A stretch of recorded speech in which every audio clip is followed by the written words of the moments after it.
Hello everyone, isang ay, adlalat. Alright, take two tayo guys. So, isang malamig na gabi po sa inyong lahat.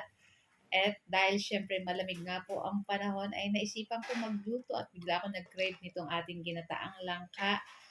At lalahukan po natin yan ng sardinas. Kaya lang ating nabiling langka kanina sa market ay medyo hubal or medyo pahinog na. Pero sabi, hindi naman daw manamis pa yan. Kaya lutuin na natin guys. So ayan na nga, maglagay na tayo nitong ating kakanggata or yung pinakaunang gata ng niyog. Tapos nagdagdag lang ko guys ng konting tubig kasi ayoko na masyadong malapot.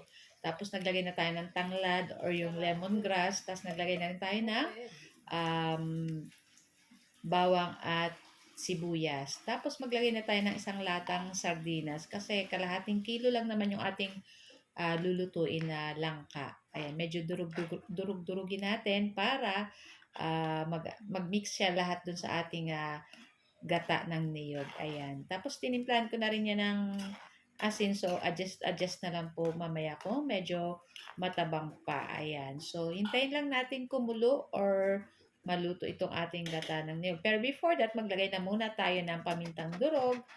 Ayan. Tapos, magdagdag pa tayo ng konting asin. Tapos, halu-haluin po natin iyan. Ayan. Para mas masarap po pag madami-daming pamintang durog. Ayan.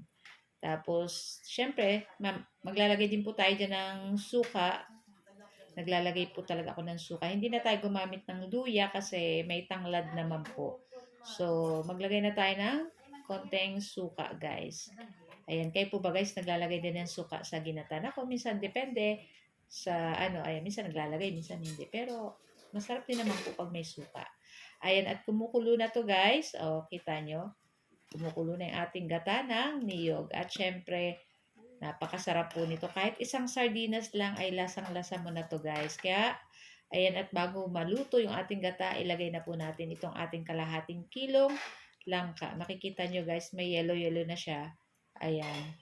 Tapos, pero nung kinain namin kanina guys, parang medyo ang lasa niya is gulay pa din, pero manamis-namis talaga ng konti. Nagawa nga ng medyo ano na siya, pahinog na. Pero okay lang, carry pa naman. Masarap pa rin naman siya, guys.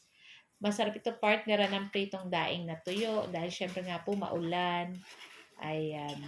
So, halu-haluin lang po natin iyan at lulutuin lang po natin ng mga ilang minuto pa, guys. So, shout out nga po pala sa ating mga friends dyan, yung mga binabaha po dyan at dahil po walang tigil ang ulan, ayan, ingat po kayong lahat. At dito po sa amin ay mahangin din at may paulan-ulan. Kaya yun, ingat-ingat po tayo.